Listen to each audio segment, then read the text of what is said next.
Captain தொலைக்காட்சியின் express news செய்திகளை வழங்குவதற்காக மோனிஷா. பிரச்சார கூட்டத்தில் பொதுமக்களின் பாதுகாப்பை உறுதி செய்யாத ஜெயலலிதாவிற்கு கேப்டன் விஜயகாந்த் கடும் கண்டனம் தெரிவித்துள்ளார். மேலும் இதனால் ஏற்பட்ட உயிரிழப்பு குறித்து நீதி விசாரணை நடத்தவும் அவர் வலியுறுத்தியுள்ளார். இது தொடர்பாக அவர் வெளியிட்டுள்ள அறிக்கையில், கடலூர் மாவட்டம் விருத்தாசலத்தில் திங்கள்கிழமை நடைபெற்ற அதிமுகவின் தேர்தல் பிரச்சார பொதுக்கூட்டத்தில் முதலமைச்சர் ஜெயலலிதா கலந்து கொண்டு பிரச்சார உரை வாசித்தார் என்பதை விட யாரோ ஒருவர் எழுதி கொடுத்ததை கூட்டத்தில் என்ன நடக்கிறது என்றே தெரியாமல் கூட படித்தார் என்றே சொல்லலாம் என அவர் விமர்சித்துள்ளார். அப்போது கூட்ட நெரிசலில் சிக்கியும் சுட்டரிக்கும் வெயிலை தாங்க முடியாமலும் சிதம்பரத்தைச் சேர்ந்த கருணாகரன் மற்றும் ஜெயங்கொண்டத்தைச் சேர்ந்த ராதாகிருஷ்ணனும் பரிதாபமாக உயிரிழந்ததாகவும் 100க்கும் மேற்பட்டவர்கள் சுருண்டும் கூட்ட நெரிசலில் சிக்கி 50க்கும் மேற்பட்டவர்கள் படுகாயமடைந்ததாக குறிப்பிட்டுள்ளார். மேலும் உயிரிழந்தோரின் குடும்பத்தினருக்கு தமது ஆழ்ந்த இரங்கலையும் அனுதாபத்தையும் தெரிவித்துக் கொண்டுள்ள கேப்டன், படுகாயமடைந்தவர்கள் விரைவில் குணமடைய இறைவனை பிரார்த்திப்பதாகவும் கூறியுள்ளார். ஜெயலலிதாவின் வசதிக்காக அரியலூர், பெரம்பலூர், கடலூர் ஆகிய 3 மாவட்டங்களைச் சேர்ந்தவர்கள் ஒரே இடத்திற்கு அழைத்து வரப்பட்டதை சுட்டிக்காட்டியுள்ள அவர், 100கணக்கான வாகனங்களில் ஆயிரக்கணக்கானோரை ஆளும் கட்சியினர் காலை 9 மணியிலிருந்தே அழைத்து வந்து நிறுத்தி வைத்திருந்ததாக புகார் தெரிவித்துள்ளார். கடும் கோடை காலத்தில் சுட்டரிக்கும் வெயிலில் காலை முதல் மாலை வரை வெட்ட வெளியில் இருக்கும்படி செய்ததால் பெண்களும் வயதானவர்களும் மட்டுமல்லாமல் இளைஞர்களும் சுருண்டு விழுந்ததாக தெரிவித்துள்ளார். இந்த மக்கள் ஜெயலலிதாவை காண்பதற்கு தானாக வந்தவர்கள் இல்லை, மாறாக மக்களின் வறுமையை பயன்படுத்தி அவர்களுக்கு 500 1000 கொடுத்து கூட்டி வந்து வெயிலின் கொடுமையில் அவர்களை பலி கொடுத்திருப்பது கண்டனத்திற்குரியது என அவர் தெரிவித்துள்ளார். போதுமான குடிதண்ணீரும் முதல் உதவிக்காக ஆம்புலன்ஸ் வசதியும் செய்து தராமல் இந்த கூட்டம் கூட்டப்பட்டுள்ளதாக குற்றம் சாட்டியுள்ள கேப்டன், எதிர்க்கட்சியினரின் செயல்பாடுகளை தீவிரமாக கண்காணித்து இயல்பான பணிகளை கூட செய்யவிடாமல் தடுக்கும் தேர்தல் ஆணையம் ஆளும் ஆட்சியாளர்களுக்கு ஆதரவாக செயல்படுகிறதோ என்ற ஐயம் எழுந்துள்ளதாகவும் கூறியுள்ளார். மனித உரிமை பிரச்சனைகளில் தானாக தலையிடும் நீதிமன்றங்களும் ஜெயலலிதாவின் பிரச்சார கூட்டத்தில் உயிரிழப்பு ஏற்பட்டது குறித்தும் உரிய நீதியை நிலைநாட்ட வேண்டும் என மக்கள் விரும்புவதாக அவர் தெரிவித்துள்ளார். ஜெயலலிதாவின் சீரற்ற நிர்வாகத்தாலும் ஆணவ அணுகுமுறையாலும் வெள்ளத்திலும் வெயிலின் கொடுமையிலும் மக்கள் சாகடிக்கப்படுவதாக வேதனை தெரிவித்துள்ள கேப்டன், உயிரிழந்தோரின் குடும்பத்தினருக்கு உரிய இழப்பீடு வழங்க வேண்டும் என வலியுறுத்தியுள்ளார். மேலும் இந்த விவகாரம் தொடர்பாக உரிய விசாரணை நடத்தப்பட்டு சம்பந்தப்பட்டவர்களுக்கு தண்டனை கிடைக்க நடவடிக்கை எடுக்க வேண்டும் என கேட்டுக் கொண்டுள்ள தேமுதிக தலைவர் கேப்டன் விஜயகாந்த், இந்த ஆண்டில் மக்கள் நலன் போற்றும் புதிய ஆட்சி அமைந்து மக்கள் நலன் காக்கப்படும் என உறுதியளித்துள்ளார். தேமுதிக மக்கள் நல கூட்டணி வேட்பாளர்களை ஆதரித்து தேமுதிக தலைவர் கேப்டன் விஜயகாந்த் கும்மிடிப்பூண்டியில் நேற்று தனது பிரச்சாரத்தை தொடங்கினார். வடசென்னைக்கு உட்பட்டு கொளத்தூர், பெரம்பலூர் சதுக்கத்தில் பிரச்சாரத்தில் ஈடுபட்டார்.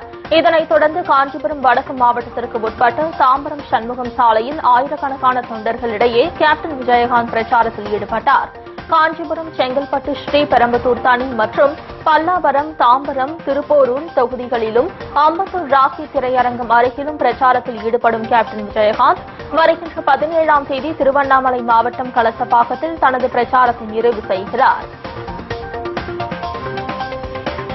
அதிமுக பிரச்சார கூட்டத்தில் பாதுகாப்பு மற்றும் அடிப்படை வசதிகள் செய்து தராமல் அதில் கலந்து கொண்டவர்களை சாகடித்துவிட்டு உடல் நலக்குறைவால் உயிரிழந்ததாக கூறும் ஜெயலலிதாவிற்கு அவர்களது உறவினர்கள் கடும் கண்டனம் தெரிவித்துள்ளனர். அதிமுக வேட்பாளர்களை ஆதரித்து விருதாச்சலத்தில் ஜெயலலிதா பிரச்சாரம் மேற்கொண்டார். ஜெயலலிதாவின் வருகைக்காக கொளுத்தும் வெயிலில் பல மணி நேரம் மக்கள் காக்க வைக்கப்பட்டனர். போதிய தண்ணீர் கிடைக்காமலும் கொளுத்தும் வெயிலின் தன்மையை தாக்குப்பிடிக்க முடியாமலும் கூட்ட நெரிசலிலும் சிக்கியும் பெண்கள், வயதானோர் மயக்கமடைந்து சுருண்டு விழுந்தனர். அவர்களுக்கு உடனடி சிகிச்சை அளிக்கப்படாமல் தாமதமாக மருத்துவமனைக்கு கொண்டு செல்லப்பட்டனர். இதில் சிதம்பரத்தை சேர்ந்த கருணாகரன் மற்றும் ராதாகிருஷ்ணன் ஆகியோர் உயிரிழந்தனர். சிகிச்சை பெற்று வருபவர்களின் சிலரின் நிலைமை மோசமாக உள்ளதால் உயிரிழப்பு மேலும் அதிகரிக்கப்படும் என்று அஞ்சப்படுகிறது. தமிழகத்தில் நடைபெறவுள்ள சட்டப்பேரவை தேர்தல் தர்மத்திற்கும் அதர்மத்திற்கும் இடையே நடக்கும் யுத்தம் என தேமுதிக தலைவர் கேப்டன் விஜயகாந்த் தெரிவித்துள்ளார். திருவள்ளூர் கிழக்கு மாவட்டத்திற்கு உட்பட்ட கும்மிடிப்பூண்டி, பொன்னேரி, மாதவரம், திருவொற்றியூர் ஆகிய தொகுதிகளில் போட்டியிட உள்ள தேமுதிக மக்கள் நல கூட்டணி வேட்பாளர்களை ஆதரித்து கும்மிடிப்பூண்டி பேருந்து நிலையம் எதிரே நடைபெற்ற தேர்தல் பிரச்சார கூட்டத்தில் எழுச்சி உரையாற்றிய கேப்டன் விஜயகாந்த், கிரானைட் முறைகேட்டில் 1 லட்சம் கோடி ரூபாய்க்கு மேல் ஊழல் முறைகேடு நடந்திருப்பதாகவும், IAS அதிகாரி சகாயம் அளித்த கிரானைட் முறைகேடு அறிக்கை குறித்து அதிமுக அரசு நடவடிக்கை எடுக்காதது ஏன் என கேள்வி எழுப்பினார். PRP விடுவிக்கப்பட்டதில் உள்நோக்கம் இருப்பதாகவும் கேப்டன் புகார் தெரிவித்தார். படிப்படியாக மதுவிலக்கு அமல்படுத்தப்படும் என்று அதிமுக, திமுக கூறுவது மக்களை ஏமாற்றும் செயல் என்றும் கேப்டன் விஜயகாந்த் குற்றம் சாட்டியுள்ளார். அதிமுக, திமுகவுக்கு எதிராக தேமுதிக, தமாக மக்கள் நல கூட்டணியின் யுத்தம் தொடங்கிவிட்டதாக குறிப்பிட்ட கேப்டன், அந்த கட்சிகள் காலில் போட்டு மிதிக்க வேண்டிய நச்சு செடிகள் என்று விமர்சித்தார். வடசென்னை தொகுதிக்கு உட்பட்ட கொளத்தூர், பெரம்பலூர் சதுக்கத்தில் நடைபெற்ற பிரச்சார கூட்டத்தில் பேசிய கேப்டன், ஜெயலலிதாவின் சிறுதாவூரில் பங்களாவில் கண்டெய்னர் லாரிகளில் ஏற்றிச் செல்லப்பட்ட பணம் மக்களிடம் கொள்ளையடித்த பணம் என்று குற்றம் சாட்டினார். தாங்கள் ஆட்சிக்கு வந்தால் வெளிப்படைத்தன்மையான அளிக்கப்படும் என்றார். மேலும் ஜெயலலிதா ஆட்சியில் தமிழ்நாடு மிகவும் பின்தங்கிவிட்டதாக கேப்டன் குற்றம் சாட்டினார். விருதாச்சலம் முதல்வர் ஜெயலலிதா பிரச்சார பொதுக்கூட்டத்தில் கடும் வெயிலினால் நாவரண்டு நெரிசலில் சிக்கி உயிரிழந்த ஜெயங்கொண்டம் ராதாகிருஷ்ணன் உடல் பிரேத பரிசோதனைக்கு பிறகு உறவினர்களிடம் ஒப்படைக்கப்பட்டது. தமிழக முதல்வர் ஜெயலலிதா விருதாச்சலத்தில் அதிமுக பிரமுகர்களை அறிமுகப்படுத்தி பிரச்சாரம் மேற்கொண்டார். இதில் கலந்து கொண்ட கடலூர் மற்றும் அரியலூர் மாவட்டத்திலிருந்து பொதுமக்களை காசு கொடுத்து அதிமுக பிரமுகர்கள் அழைத்து வந்துள்ளதாக சொல்லப்படுகிறது. அவர்கள் கடும் வெயில் மற்றும் குடிக்க குடிநீர் இன்றியும் உணவின்றியும் கூட்ட நெரிசலில் சிக்கி மயக்கமடைந்து 2 உயிரிழந்தனர். தேர்தலில் பணப்பட்டுவாடாவை தடுக்க IAS அதிகாரிகள் கொண்ட குழுவை அமைக்க வேண்டும் என தமிழ்நாடு வணிகர் சங்கங்களின் பேரவை தலைவர் வெள்ளையன் தெரிவித்துள்ளார். கோவையில் பேசிய அவர் இதனை கூறினார். வணிகர்கள் பணம் கொண்டு செல்லும் போது எந்தவிதமான ஆவணங்களை வைத்திருக்க வேண்டும் என்பதை தேர்தல் ஆணையம் தெளிவுபடுத்த வேண்டும் என அவர் கேட்டுக் கொண்டார். தமிழகத்தின் பல்வேறு இடங்களில் 200 சவரன் நகைகள் கொள்ளையடிக்கப்பட்டுள்ள சம்பவம் பரபரப்பை ஏற்படுத்தியுள்ளது. சிவகங்கை மாவட்டம் தேவக்கோட்டை செல்லப்பன்செட்டி ஊரணியைச் சேர்ந்தவர் பஞ்சநாதன். இவர் குடும்பத்துடன் வெளியூர் சென்றிருந்த நேரத்தில் வீட்டின் பூட்டை உடைத்து உள்ளே நுழைந்த மர்ம நபர்கள் பீரோவிலிருந்து 97 சவரன் நகைகள் மற்றும் ரொக்கத்தை கொள்ளையடித்து சென்றனர். இதனிடையே நாகர்கோவில் அருகே ஜாக்கு பகுதியைச் சேர்ந்த நெல்சன் சுந்தர் என்பவரது வீட்டிலும் புகுந்த மர்ம நபர்கள் பீரோவிலிருந்து 90 சவரன் நகைகளை கொள்ளையடித்து சென்றுள்ளனர். புதுக்கோட்டை அருகே இளைஞர் மீது தாக்குதல் நடத்திய காவல் ஆய்வாளரை கைது செய்ய கோரி பொதுமக்கள் சாலை மறியல் போராட்டத்தில் ஈடுபட்டதால் பரபரப்பு ஏற்பட்டது. ஆலக்குடியை அடுத்த வடகாட்டில் 2 சக்கர வாகனத்தில் சென்ற இளைஞர்கள் மீது காவல் ஆய்வாளர் கரிகாலன் லத்தியை வீசியதில் ராஜேஷ்குமார், மோகன் ஆகிய 2 பேரும் நிலை தடுமாறி சாலையில் விழுந்துள்ளனர். இதில் தலையில் படுகாயமடைந்த ராஜேஷ்குமார் என்ற இளைஞர் மருத்துவமனையில் அனுமதிக்கப்பட்டுள்ளார். இதனால் ஆத்திரமடைந்த பொதுமக்கள் சாலையின் நடுவே மரங்களுக்கு தீ வைத்து போராட்டத்தில் ஈடுபட்டனர். தேமுதிக மக்கள் நல கூட்டணி கட்சிகள் இடையிலான தொகுதி பங்கீடு தொடர்பான பேச்சுவார்த்தை சென்னை கோயம்பேடு தேமுதிக தலைமை கழகத்தில் 2வது நாளாக இன்று நடைபெற்றது. இதில் மக்கள் நல கூட்டணி கட்சி தலைவர்கள், தேமுதிக இளைஞர் அணி செயலாளர் LK சுதீஷ் உள்ளிட்டோர் கலந்து கொண்டனர். எந்தெந்த தொகுதிகளில் போட்டியிடுவது என்பது குறித்து விடுதலை சிறுத்தைகள் கட்சி தலைவர் திருமாவளவன், இந்திய கம்யூனிஸ்ட் மாநில செயலாளர் முத்தரசன், மார்க்சிஸ்ட் கம்யூனிஸ்ட் கட்சியின் மாநில செயலாளர் ஜி. ராமகிருஷ்ணன், தமிழ் மாநில காங்கிரஸ் கட்சியின் தலைவர் ஞானதேசிகன் உள்ளிட்டோர் பேச்சுவார்த்தையில் கலந்து கொண்டனர். கேரள மாநிலம் கொல்லம் பரவூர் கோவில் திருவிழாவின் போது நிகழ்ந்த பட்டாசு விபத்தில் 108 பேர் உயிரிழந்தது பற்றி CBI விசாரிக்க வேண்டும் என அம்மாநில உயர்நீதிமன்றம் ஆலோசனை தெரிவித்துள்ளது. விபத்து பற்றி கொல்லம் மாவட்ட நிர்வாகம் காவல்துறை அறிக்கை அளிக்கவும் உத்தரவு பிறப்பிக்கப்பட்டுள்ளது. சம்பந்தப்பட்ட திருவிழாவில் பட்டாசு வெடிக்க அனுமதி வழங்கவில்லை என கேரள அரசு நீதிமன்றத்தில் தெரிவித்துள்ளது. இதனையடுத்து கோவிலில் பட்டாசு வெடிக்க காவல்துறை அனுமதி வழங்கியது ஏன் என்றும் நீதிபதிகள் கேள்வி எழுப்பியுள்ளனர். கேரளாவில் சத்தம் எழுப்பும் பட்டாசுகளை இரவில் வெடிக்க அம்மாநில உயர்நீதிமன்றம் தடை விதித்துள்ளது. கேரள மாநிலம் கொல்லத்தில் உள்ள பராவூர் கோவில் திருவிழாவில் ஏற்பட்ட விபத்தில் 109 பேர் பலியானார்கள். 300க்கும் மேற்பட்டோர் காயமடைந்து மருத்துவமனையில் சிகிச்சை பெற்று வருகின்றனர். கோவில் நிர்வாகிகள் 6 பேர் மீது வழக்கு பதிவு செய்யப்பட்ட நிலையில் கோவில் தலைவர், செயலாளர் உட்பட 5 பேர் கேரள குற்றப்பிரிவு போலீசார் முன் சரணடைந்தனர். சரணடைந்த அவர்கள் கைது செய்யப்பட்டுள்ளனர். ஜெயலலிதாவின் சொத்து குவிப்பு வழக்கு தொடர்பான செய்திகளை ஊடகங்கள் வெளியிடக்கூடாது என தொடரப்பட்ட வழக்கை சென்னை உயர்நீதிமன்றம் தள்ளுபடி செய்துள்ளது. வின்சென்ட் பால் என்பவர் தொடர்ந்த வழக்கில் இது சுய விளம்பரத்திற்காக போடப்பட்ட வழக்கு என்றும் பொதுநலன் என கூறி வழக்கு தொடர்வதற்கும் ஒரு எல்லை உண்டு எனவும் நீதிபதிகள் கண்டனம் தெரிவித்தனர். நடிகர் ரஜினிகாந்துக்கு பத்ம விபூஷன் விருதை குடியரசுத் தலைவர் பிரணாப் முகர்ஜி வழங்கினார். புற்றுநோய் நிபுணர் டாக்டர் வி சாந்தாவுக்கும் குடியரசுத் தலைவர் பத்ம விபூஷன் விருதை வழங்கினார். டாக்டர் சாந்தா சென்னை புற்றுநோய் ஆராய்ச்சி நிறுவனத்தின் தலைவர் ஆவார். குடியரசுத் தலைவர் மாளிகையில் நடைபெற்ற விழாவில் டென்னிஸ் வீராங்கனை சானியா மிர்சாவுக்கு பத்மபூஷன் விருது வழங்கப்பட்டது. நடிகை பிரியங்கா சோப்ராவுக்கு பத்மஸ்ரீ விருது வழங்கப்பட்டது. 1000 ரூபாய் கடன் பெறும் விவசாயிகளிடம் கருணை காட்டாத வங்கிகள் பல்லாயிரக்கணக்கான கோடி ரூபாய் கடன் பெற்ற தொழில் அதிபர்களின் பின்னால் ஓடுவது ஏன் என உச்சநீதிமன்றம் கேள்வி எழுப்பியுள்ளது. 2015ஆம் ஆண்டு 40,000 கோடி ரூபாய் அளவிற்கு வங்கி கடன்கள் தள்ளுபடி செய்யப்பட்டது என்றும் இதுகுறித்த விசாரணை நடத்த வேண்டும் என்றும் வழக்கறிஞர் பிரசாந்த் பூஷன் உச்சநீதிமன்றத்தில் மனு தாக்கல் செய்திருந்தார். இந்த வழக்கு மீது இன்று விசாரணை நடத்திய தலைமை நீதிபதி TS தாகூர், UU லலித், நீதிபதி பானுமதி ஆகியோர் வங்கிகளில் பெருமளவில் பணம் பெற்று ஏமாற்றுவோரின் பெயரை பொது வெளியில் வெளியிட முடியுமா என்றும் கேள்வி எழுப்பினர். இந்தியாவில் முன் எப்போதும் இல்லாத அளவுக்கு வெயில் வாட்டி பதைப்பதால் வீடுகளை விட்டு வெளியேற மக்கள் அஞ்சும் நிலை ஏற்பட்டுள்ளது. பல மாநிலங்களில் வெயில் 110 டிகிரியை தொட்டுவிட்டது. உத்தரப்பிரதேசத்தில் வெயிலுடன் வெப்பக்காற்றும் வீசுவதால் மக்கள் கடும் அவதிக்கு ஆளாகியுள்ளனர். தமிழகத்திலும் வெயிலின் தாக்கம் அதிகரிக்க துவங்கியுள்ளது. அதிகபட்சமாக திருச்சியில் 104 டிகிரியாக வெப்பம் கொதித்தது. திருப்பத்தூர், சேலம் மற்றும் பரமத்தி வேலூரில் 104 டிகிரியாக சுட்டெரிக்கும் சூரிய வெப்பம் பதிவானது. தருமபுரி, மதுரை, பாளையங்கோட்டை ஆகிய இடங்களில் 102 டிகிரி வெப்பம் பதிவானது. ஆட்டோ கட்டணம் தொடர்பான வழக்கில் தமிழக அரசுக்கு சென்னை உயர்நீதிமன்றம் கடும் கண்டனம் தெரிவித்துள்ளது. ஆட்டோ கட்டணம் தொடர்பான வழக்கு சென்னை உயர்நீதிமன்ற நீதிபதி சஞ்சய் கிஷன் கவுல், நீதிபதி M. சத்யநாராயணா ஆகியோர் முன்பு விசாரணைக்கு வந்தது. ஆட்டோ கட்டணம் தொடர்பாக பலமுறை பரிந்துரைத்தும் அரசு செயல்படுத்தவில்லை என்று நீதிபதிகள் குற்றம் சாட்டினர். போக்குவரத்து ஆணையர், அரசு தலைமை வழக்கறிஞர் ஆட்டோவில் சென்றால்தான் மக்களின் சிரமம் புரியும் என்றும் நீதிபதிகள் ஆவேசமாக கூறினர். மேலும் வழக்கு விசாரணையை வரும் 22ஆம் தேதிக்கு ஒத்திவைத்த நீதிபதிகள் அன்றைய தினம் விரிவான அறிக்கையை தாக்கல் செய்ய வேண்டும் என்றும் தமிழக அரசுக்கு உத்தரவிட்டனர். இந்தியாவின் முன்னணி பெண் பைக் பந்தய வீரர் வேணு பாலுவின் சாலை விபத்தில் உயிரிழந்த சம்பவம் பெரும் அதிர்ச்சியினை ஏற்படுத்தியுள்ளது.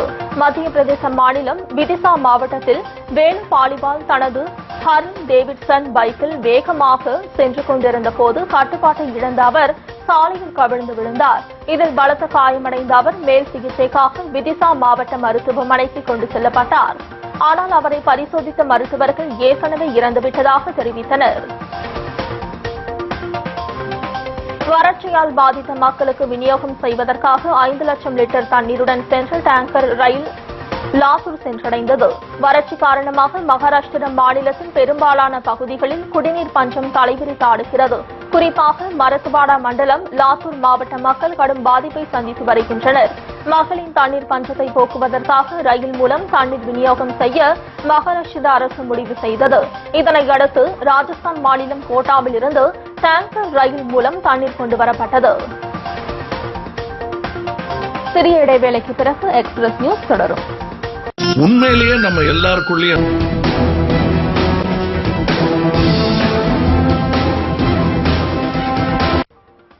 எக்ஸ்பிரஸ் நியூஸ் தொடர்கிறது.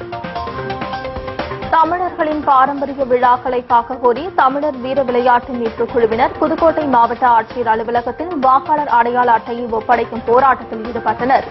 ஜல்லிக்கட்டு, மஞ்சு விரட்டு, மாட்டு வண்டி பந்தயம், சேவல் சண்டை உள்ளிட்ட போட்டிகள் நடத்த உச்சநீதிமன்றம் விதித்த தடையை நீக்க தமிழக அரசியல் கட்சிகள் நடவடிக்கை எடுக்கவில்லை என்று புகார் தெரிவித்த குழுவினர், ஜல்லிக்கட்டு உள்ளிட்ட தமிழர்களின் பாரம்பரிய விழாக்களை ஆதரிக்கும் கட்சிகளுக்கு தங்களின் ஆதரவு என்றும் தெரிவித்தனர். திருவண்ணாமலை மாவட்டத்தில் கடந்த 5 வருடங்களுக்கு முன்பு அரசு பேருந்து மோதி உயிரிழந்தவருக்கு உரிய இழப்பீடு வழங்கப்படாததால் அரசு பேருந்தை ஜப்தி செய்ய வேண்டும் என ஆரணி நீதிமன்றம் உத்தரவிட்டுள்ளது. ஆரணியை அடுத்த மேலாந்தாங்கல் சேர்ந்த சத்யராஜ் என்பவர் கடந்த 2010ஆம் ஆண்டு பணியை முடித்துவிட்டு சென்னை கேளம்பாக்கம் ஜிஎஸ்டி சாலையில் இருசக்கர வாகனத்தில் வந்து கொண்டிருந்த போது அரசு பேருந்து மோதி நிகழ்விடத்திலேயே உயிரிழந்தார். இது தொடர்பாக தாக்கல் செய்யப்பட்ட வழக்கில் நீதிமன்றம் அறிவுறுத்திய பிறகும் இழப்பீடு வழங்காததால் அரசு பேருந்து ஜப்தி செய்யப்பட்டது. சென்னை அடுத்த மணப்பாக்கத்தில் இயங்கி வரும் ஈஸ்ட் ஈடன் பவுண்டேஷன் என்ற தனியார் தொண்டு நிறுவனம் மனநலம் பாதிக்கப்பட்டவர்களை மீட்டு அவர்களுக்கு மறுவாழ்வு அளித்து வருகிறது. 5 ஆண்டுகளாக இயங்கி வரும் இந்த நிறுவனத்தின் உரிமையாளர் ராஜன் மனநலம் பாதிக்கப்பட்டவர்களுக்கு முறையான சிகிச்சை அளித்து குணமடைந்த பின் தமிழ்நாடு குற்ற ஆவண காப்பகத்தின் உதவியுடன் அவர்களை உறவினர்களிடம் ஒப்படைத்து வருகிறார். இந்நிலையில் தற்போது சத்தீஸ்கர் மாநிலத்தை சேர்ந்த ரவி மம்தானி என்பவர் குணமாகி அவரது உறவினர்களிடம் ஒப்படைக்கப்பட்டுள்ளார். இந்த நிறுவனம் தற்போது வாடகை இல்லத்தில் செயல்பட்டு வருவது குறிப்பிடத்தக்கது. அரியலூர் மாவட்டம் திருமழப்பாடியில் உள்ள தபால் அலுவலக ஊழியர் எழில் சத்யா என்பவரது வீட்டில் 5 பவுன் நகை மற்றும் ரூபாய் 5000 ரொக்கம் கொள்ளையடிக்கப்பட்டுள்ளது. தபால் நிலையத்தின் பின்பகுதியில் வசித்து வரும் எழில் சத்யா பயிற்சிக்காக வெளியூர் சென்றுவிட்ட நிலையில் அவரது வீட்டின் பூட்டை உடைத்து நகை மற்றும் பணத்தை மர்ம நபர்கள் கொள்ளையடித்து சென்றுள்ளனர். இதுகுறித்து திருமானூர் போலீசார் வழக்கு பதிவு செய்து விசாரணை செய்து வருகின்றனர். சென்னை ஆவடி அருகே உணவகத்தில் ஏற்பட்ட மின்கசிவு காரணமாக ஏற்பட்ட தீ விபத்தில் 5 லட்சம் ரூபாய்க்கும் மேற்பட்ட பொருட்கள் தீயில் எரிந்து நாசமாகியுள்ளது. ஆவடி அண்ணா சிலை அருகே ராஜா முகமது என்பவருக்கு சொந்தமான உணவகத்தில் ஏற்பட்ட தீ விபத்து அருகில் இருந்த 4 கடைகளுக்கும் பரவியுள்ளது. தகவலின் பேரில் சம்பவ இடத்திற்கு வந்த தீயணைப்புத் துறையினர் சுமார் 2 மணி நேரம் போராடி தீயை கட்டுக்குள் கொண்டு வந்துள்ளனர். இருப்பினும் தீ விபத்தில் 5 லட்சம் ரூபாய் மதிப்பிலான பொருட்கள் எரிந்து நாசமாகியுள்ளது. காஞ்சிபுரம் மாவட்டம் செங்கல்பட்டு அருகே உள்ள தனியார் கல்லூரியில் யுனெஸ்கோ உயிரியல் நன்னெறி ஆசிரியர் பயிற்சி திட்டத்தின் துவக்க விழா நடைபெற்றது. காட்டாங்குளத்தூரில் உள்ள எஸ்ஆர்எம் தனியார் கல்லூரியில் தெற்காசிய ஆஸ்திரேலிய நாடுகளின் மருத்துவ ஆசிரியர்களுக்கு உயரியல் நன்னெறி பயிற்சியை யுனெஸ்கோ நிறுவனம் சார்பில் பயிற்சி அளிக்கப்படுகிறது. சுமார் 4 நாட்கள் நடைபெறவுள்ள இந்த பயிற்சியின் நிறைவு நாளில் சான்றிதழ்கள் வழங்கப்பட உள்ளது. ஈரோடு மாவட்டம் ஆண்டியூர் அருகே சத்துணவு சாப்பிட்டு மாணவ மாணவிகள் 31 பேருக்கு வாந்தி மயக்கம் ஏற்பட்டதால் அங்கு பெரும் பரபரப்பு ஏற்பட்டது. பிரம்மதேசம் புதூரில் அரசு துவக்க பள்ளியில் 100க்கும் மேற்பட்ட மாணவர்கள் கல்வி பயின்று வருகின்றனர். இந்த பள்ளியில் மதிய உணவாக சைவ பிரியாணியும் முட்டைகளும் வழங்கப்பட்டது. இதன் பின்னர் உணவு சாப்பிட்ட சிறிது நேரத்தில் மாணவ மாணவியருக்கு வாந்தி மயக்கம் ஏற்பட்டதால் அனைவரும் ஆண்டியூர் அரசு மருத்துவமனைக்கு அழைத்து வைக்கப்பட்டனர். கமுதி காவல் நிலையத்தில் விசாரணை கைதி தப்பி ஓடிய நிகழ்வு பெரும் பரபரப்பை ஏற்படுத்தியுள்ளது. ராமநாதபுரம் மாவட்டம் கமுதியில் உள்ள வேப்பங்குளம் கிராமத்தை சேர்ந்தவர் முருகன். இவர் கஞ்சா கடத்தல் உள்ளிட்ட பல்வேறு வழக்குகளுக்காக தேடப்பட்டு வந்த நிலையில் திடீரென கமுதி காவல்துறையால் கைது செய்யப்பட்டார். கைது செய்யப்பட்ட முருகன் தப்பி ஓடியதால் காவல்துறையினர் தேடுதல் பணியில் ஈடுபட்டனர். விருதுநகர் மாவட்டத்தில் வங்கி பணியாளர்கள் பல்வேறு கோரிக்கைகளை வலியுறுத்தி மத்திய கூட்டுறவு வங்கி அலுவலகம் முன்பு ஆர்ப்பாட்டம் நடத்தினர். தமிழ்நாடு கூட்டுறவு வங்கி ஊழியர் பேரவையின் மாவட்ட தலைவர் வேளாண்டி தலைமையில் நடைபெற்ற இந்த ஆர்ப்பாட்டத்தின் போது மத்திய கூட்டுறவு வங்கி பணியாளர்களின் பணி பாதுகாப்பு, பதவி உயர்வு உள்ளிட்ட பல்வேறு கோரிக்கைகள் வலியுறுத்தப்பட்டது. இதில் ஏராளமானோர் கலந்து கொண்டு கோரிக்கைகளை வலியுறுத்தி கோஷங்களை எழுப்பினர். புதுச்சேரியில் பணம் பட்டுவாடாவை தடுக்கும் வகையில் பல்வேறு இடங்களில் சோதனை சாவடிகள் அமைக்கப்பட்டு பறக்கும் படை அதிகாரிகள் தீவிர கண்காணிப்பு பணியில் ஈடுபட்டு வருகின்றனர். கடல் வழியாக பணம் மற்றும் மதுபானங்கள் கடத்த வாய்ப்பு இருப்பதால் அதனை தடுக்கும் வகையில் கடலோர காவல் படையினரும் தீவிர ரோந்து பணியில் ஈடுபட்டுள்ளனர். தேர்தல் தேதி நெருங்கும் போது பாதுகாப்பு மற்றும் கண்காணிப்பு பணிகள் தீவிரப்படுத்தப்படும் என்று கடலோர காவல்படை அதிகாரிகள் தெரிவித்தனர். மனைவி தற்கொலை செய்து கொண்ட வழக்கில் கணவருக்கு 13 ஆண்டு சிறை தண்டனையும் மாமனாருக்கு 5 ஆண்டு சிறை தண்டனையும் விதித்து புதுக்கோட்டை நீதிமன்றம் பரபரப்பு தீர்ப்பளித்தது. பாப்பாட்டி பகுதியைச் சேர்ந்த சரவணன் தனது மனைவி ஜெயலட்சுமியை வரதட்சணை கேட்டு கொடுமைப்படுத்தி வந்ததாக தெரிகிறது. இதனால் மனமுடைந்த ஜெயலட்சுமி தூக்கிலிட்டு தற்கொலை செய்து கொண்டார். இதையடுத்து தொடரப்பட்ட வழக்கில் சரவணனுக்கு 13 ஆண்டு சிறை தண்டனையும் அவரது தந்தை ராமையனுக்கு 5 ஆண்டு கடுங்காவல் சிறை தண்டனையும் விதித்து புதுக்கோட்டை நீதிமன்றம் உத்தரவிட்டது. திருத்தணி சட்டமன்ற தொகுதி தேமுதிக மக்கள் நல கூட்டணி தமாக நிர்வாகிகள் ஆலோசனை கூட்டம் திருவள்ளூர் மேற்கு மாவட்ட தேமுதிக செயலாளர் கிருஷ்ணமூர்த்தி தலைமையில் நடைபெற்றது. வரும் 15ஆம் தேதி திருத்தணியில் கேப்டன் விஜயகாந்த் பங்கேற்க உள்ள தேர்தல் பிரச்சார கூட்டத்திற்கு ஏராளமான நிர்வாகிகள் கலந்து கொள்வது குறித்தும் வீடு வீடாக சென்று தேமுதிக மக்கள் நல கூட்டணி தமாக சார்பில் போட்டியிடும் வேட்பாளருக்கு வாக்கு சேகரிப்பது குறித்தும் கூட்டத்தில் ஆலோசனை நடத்தப்பட்டது.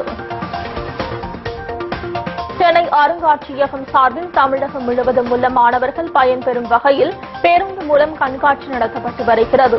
பழங்கால நாணயங்கள், மனிதன் மற்றும் உயிரினங்கள் தோற்றங்கள், பழங்கால வரலாறு குறித்த ஓவியங்கள், மன்னர்கள் பயன்படுத்திய பொருட்கள் உள்ளிட்டவை கண்காட்சியில் இடம்பெற்றுள்ளது. இதனை ஏராளமான மாணவ மாணவிகள் கண்டு பயனடைந்து வருகின்றனர். மீன்துறை ஊழியர்களுக்கு உரிய பாதுகாப்பு வழங்க வலியுறுத்தி புதுச்சேரியில் மீன்துறை அனைத்து தொழிற்சங்கத்தினர் சார்பில் பணி புறக்கணிப்பு மற்றும் ஆர்ப்பாட்டம் நடைபெற்றது. மீன் கட்டணம் செலுத்தாதவர்கள் மீன் இணைப்பை மீன்வாரிய ஊழியர்கள் துண்டிக்க செல்லும் போது பொதுமக்களால் தாக்கப்படுவதாக ஆர்ப்பாட்டக்காரர்கள் குற்றம் சாட்டினர். தங்களுக்கு பாதுகாப்பு வழங்கும் வரை மின் இணைப்பு துண்டிக்கும் பணியை மேற்கொள்ள மாட்டோம் என்று புதுச்சேரி மீன்துறை ஊழியர்கள் தெரிவித்துள்ளனர்.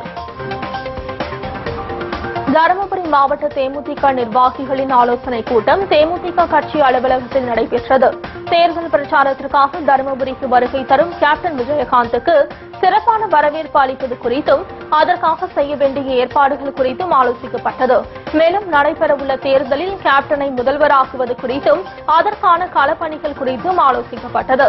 இக்கூட்டத்தில் மாவட்ட செயலாளர் இளங்கோவன் உட்பட கழக நிர்வாகிகள் பலர் கலந்து கொண்டனர். தஞ்சை மாவட்டம் திருவையாறு ஐயாரப்பர் கோவிலின் சித்திரை திருவிழா கொடியேற்றத்துடன் வெகு விமர்சையாக தொடங்கியது. ஆண்டுதோறும் இத்திருத்தலத்தில் நடைபெறும் சித்திரை திருவிழாவில் ஆயிரக்கணக்கான பக்தர்கள் கலந்து கொண்டு சுவாமி தரிசனம் செய்வர். இந்நிலையில் கொடியேற்றத்துடன் தொடங்கிய இந்த ஆண்டிற்கான திருவிழா வரும் 24ஆம் தேதி வரை நடைபெறுகிறது. விழாவின் முக்கிய நிகழ்ச்சியான திருத்தேரோட்டம் 20ஆம் தேதி நடைபெறுகிறது. சிறிய இடைவேளைக்கு பிறகு எக்ஸ்பிரஸ் நியூஸ் தொடரும். மணி ஓய்வூதிய திட்டம் 60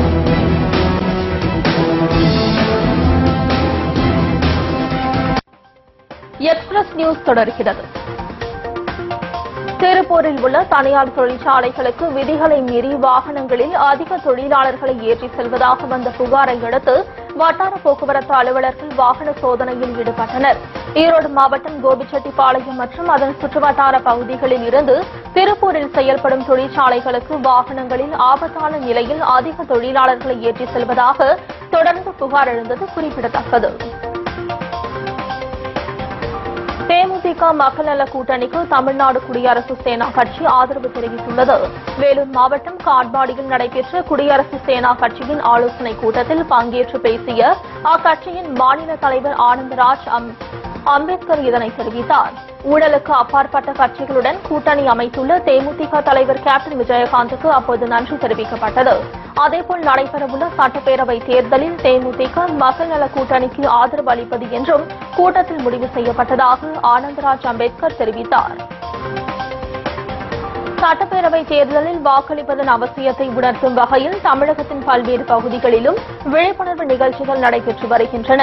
கோவில்பட்டியில் தேர்தல் ஆணையம் சார்பில் நடைபெற்ற மினி மாரத்தான் போட்டியை கோட்டாட்சியர் கண்ணபிரான் கொடியசைத்து தொடங்கி வைத்தார். இந்த மாரத்தான் போட்டியில் மாணவ மாணவிகள் 50க்கும் மேற்பட்டோர் கலந்து கொண்டனர். இதேபோல் அனைவரும் வாக்களிக்க வேண்டும் என்பதை வலியுறுத்தி திருச்சியில் மாபெரும் கையெழுத்து இயக்கம் நடைபெற்றது. 234 தொகுதிகளை குறிக்கும் வகையில் 234 அடி நீளம் கொண்ட பேனரில் மாணவ மாணவிகள் பொதுமக்கள் உட்பட 1000க்கும் மேற்பட்டோர் வாக்களிக்க தகுதி உடைய அனைவரும் நேர்மையான முறையில் வாக்களிப்போம் என கையெழுத்திட்டனர். ஈரோட்டில் புதிதாக சாய ஆலை தொடங்க அனுமதி அளிக்கப்பட்டதற்கு எதிர்ப்பு தெரிவித்து தேர்தலை புறக்கணிக்கப் போவதாக அப்பகுதி மக்கள் எச்சரிக்கை விடுத்துள்ளனர். ஈரோடு மாவட்டத்திற்கு உட்பட்ட தொட்டிப்பாளையம் பகுதியில் தனியாருக்கு சொந்தமான சாய ஆலை அமைக்க மாசு கட்டுப்பாட்டு வாரியம் அனுமதி வழங்கியதாக கூறப்படுகிறது. 300க்கும் மேற்பட்ட குடும்பங்கள் வசித்து வரும் அந்த பகுதியில் சாய ஆலை அமைத்ததால் அதிலிருந்து வெளியேறும் கழிவு நீரால் பல்வேறு தொற்று நோய்கள் ஏற்படும் அபாயம் உள்ளதாக அப்பகுதி மக்கள் குற்றம் சாட்டுகின்றனர். தமிழகத்திலேயே முதன்முறையாக உலக தரம் வாய்ந்த சறுக்கு விளையாட்டு மைதானம் கோவையில் துவக்கப்பட்டது. கோவை அடுத்த கணுவாய் சாலையில் உள்ள காலநாயக்கன் பாளையத்தில் தமிழகத்திலேயே முதன்முறையாக உலக தரம் வாய்ந்த சறுக்கு விளையாட்டு மைதானம் துவக்கப்பட்டுள்ளது. மிக பொருட்செலவில் துவக்கப்பட்டுள்ள இந்த மைதானத்தில் சறுக்கு விளையாட்டு வீரர்கள் மற்றும் வீராங்கனைகளுக்கு பயன்படும் வகையில் தேசிய அளவிலான சிந்தட்டிக் மைதானம் அமைக்கப்பட்டுள்ளது. இது தொடர்பாக நிகழ்ச்சி ஏற்பாட்டாளர்கள் கூறும்போது ஏழை எளிய பள்ளி மாணவ மாணவிகள் பயன்படுத்த இந்த மைதானம் அமைக்கப்பட்டுள்ளதாக தெரிவித்தனர். 36 வயது நிலைய படத்திற்கு பிறகு ஜோதிகா மீண்டும் குற்றம் கடிதல் படத்தின் இயக்குநர் பிரம்மாவின் இயக்கத்தில் நடிக்க உள்ளதாக தகவல் வெளியாகியுள்ளது.